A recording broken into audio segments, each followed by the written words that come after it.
Thank you. Well, good morning. It's great to be here. What a lovely place. One of the things that I think that you may take away from the presentation that I'm about to give is something that's a common theme, something I saw in yesterday's presentations. There is no single silver bullet. It's going to take all forms, lots of innovation for both the energy efficiency improvements as well as the clean power and alternative energy. There is room for everything. And actually, we need everything, and we need a lot more breakthroughs. So we're not fighting it. We're actually trying to be a part of it. And so you'll see some of the things we're doing. I was really impressed with the things that I saw yesterday, and there's a lot of great stuff going on. Is there a slide thing? Yeah, good. Okay, thank you. Thank you. So this chart is similar to charts that were shown at some of yesterday's presentations. It's not our forecast. This is the IEA World Outlook. But generally, there's a belief by experts that fundamental demand for energy continues to grow. Even though there's going to be efficiency improvements, you still have lots of people in developing countries that are going to start that don't have energy, don't have electricity. So there's a general pull. The renewables and alternative energy are going to make up a larger part. You can debate on how much larger, right? That's a forecast. But the idea is this is a tremendously large energy system in the world and in the U.S. The scale is amazing.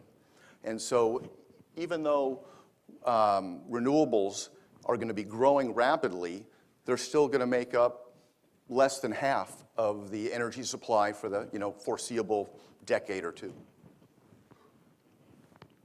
And so what we've come to realize is we call it's an and world. We're going to need the fossil fuels for a while until we can get some of these other things that are affordable, environmentally acceptable, and out there to compete and make up the difference. So we are working obviously on the conventional fuels. We're also working on the alternatives and renewables. And we really believe in energy efficiency. We try to make our own facilities as energy efficient as possible, and then we have some businesses, which I'll show you later, help other people make their operations as efficient as possible. So again, people know of Chevron mainly as oil and gas, and that's the conventional fuels. There's a lot of different types of alternative fuels that are being looked at, and then of course renewables, and we have a strategy for every one of these. Here's a thing that gets back to that we need all kinds of solutions. This slide, it may be a little hard to see in the back, so I'm just going to walk you through it. The part of the business that I'm with is actually installing and deploying commercially viable technologies, both energy efficiency and renewables, today at schools and universities, businesses. We're putting in solar and lighting, and again, I'll show examples of that later. And that really is over here with sort of the today stuff. There's a lot of stuff that gets installed today, and some of the presentations yesterday showed rapid deployment of things like solar. It's really been getting out there, and also there's a lot of rapid deployment in efficiency. I think I agree that LED lighting is something that's starting to hit that turning point. We're also working on things going this way that are demonstration of things that are promising. And then over here, R&D on things that aren't yet really commercially applicable, but might someday be one of the answers that we can add to the basket of solutions to help with energy efficiency or renewable power. So examples are today, wind, geothermal, and in some cases solar make sense and are being deployed around the world and are the largest part of when you see what percent of renewables are making up the energy system. It's typically those kinds of things. Fuel cells. We've been doing a lot trying to understand and install fuel cells. That has an advantage where power reliability and 24/7 operation is something that is important. So we talked yesterday about how wind and solar, they have some intermittency issues. You need the resource there and it can fall off. One of the advantages of the fuel cells is It's locked in. Good, reliable power, steady. LED lighting, we're working to install LED lighting at our own facilities and also at customer facilities. That is really very exciting. And there's been a lot of other exciting developments in lighting, not just LED. And lighting makes up almost a fourth of the US electricity consumption. It's huge. And so this is going to make a big dent. These advances in lighting are going to make a big dent in energy demand.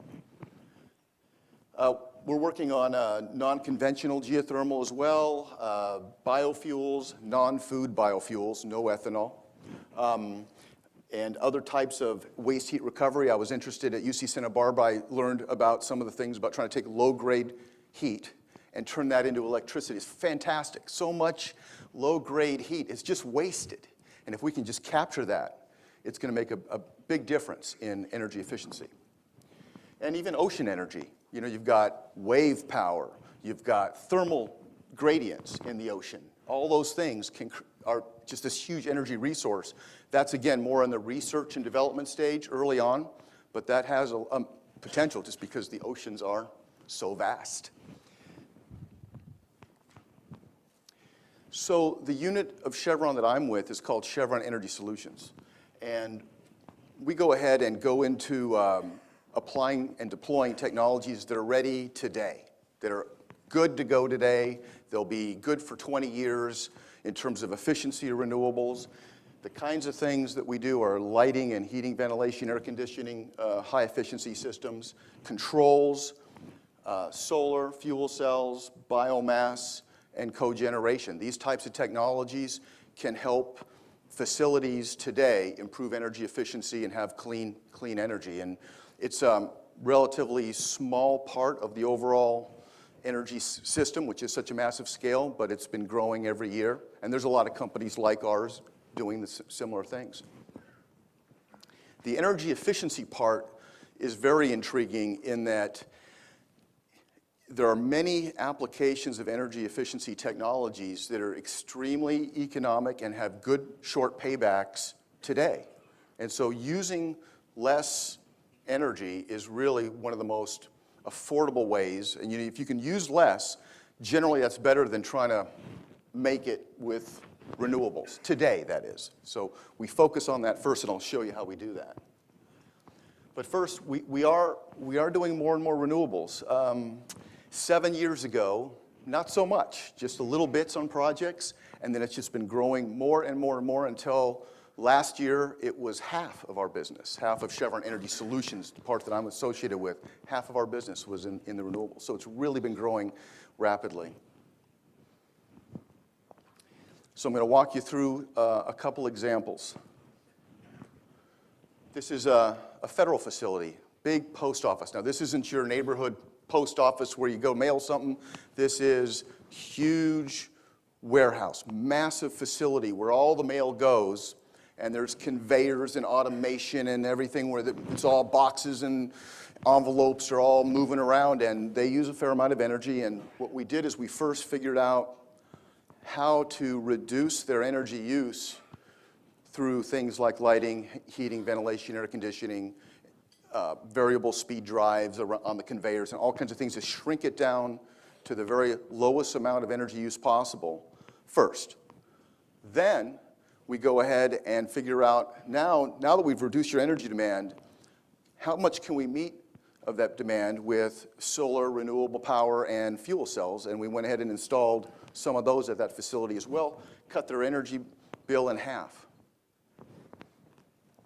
One of the things I might mention is we're technology neutral. We're not installing any proprietary technologies. We are encouraging people to come up with new, innovative, breakthrough type technologies. You do it and we'll apply them. That's our specialty, is applying them. We have engineers that can go into any facility and sort of figure out what they've got going on and how to apply the latest and greatest technologies in those facilities to get the biggest bang for the buck. This isn't, yesterday, there was a lot of discussion around solar, and in particular, you may remember that while a lot of focus is on the photovoltaic panel efficiency itself, the balance of system cost is another aspect that needs to be, the costs need to be wrung out of that in order to ever achieve $1 a watt. Some of the innovations that we're working on, and we're working on that, we're the installer, so that balance of system part is our specialty. One of the things we figured out, and others are also doing this, is in addition to covering roofs with solar, you can make these parking lot canopies that incorporates the solar panels as the roof. And that way you can get a lot more solar in and not have to mess with the rooftop issues, and if you need to replace the roof, and if there's air conditioning or appurtenances and all those things.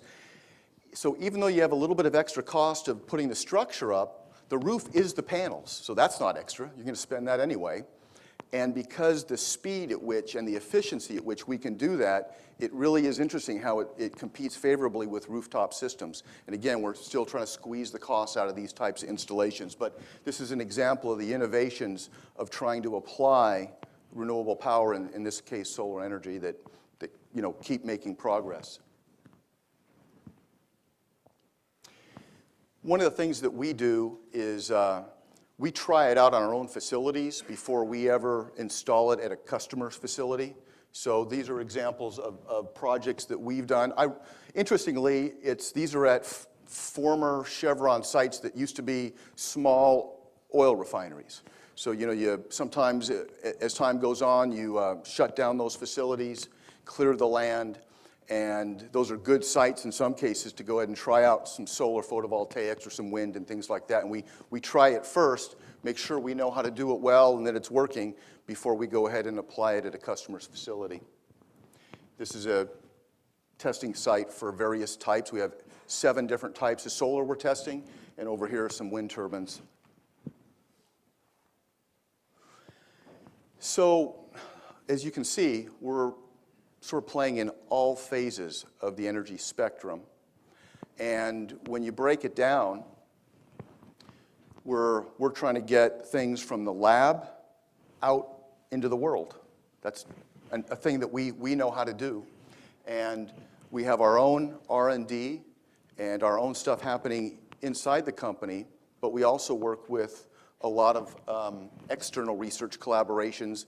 One area is in biofuels. It's an example where we feel like a lot of the work going on at universities and other companies are things that we want to collaborate on. It doesn't have to be invented in our company. That doesn't, we're glad to collaborate and try to understand what makes the most sense and try to find out and help encourage brilliant ideas. And we can sometimes bring those in and test them at our own facilities and then, get a lot of learnings from that. Examples include advanced solar, recovered energy generation, similar to the type of stuff that's happening at UCSB, and the non-food source biofuels. So I'm going to close with, I believe the future's bright. There's a lot of challenges, but I'm optimistic, as Jeff Henley reminds me. He's also very optimistic. You know that there's a lot of challenges, and we don't know exactly how we're going to get there, but there's a lot of resource, a lot of energy resource, a lot of work going on to improve and innovate and have breakthroughs. And I think I'm confident that we're going to meet the challenge. And there's going to be some heroes, along the way, and we don't exactly know who those are. Some of them may be in this room, but we really believe the future is very bright. Thank you very much.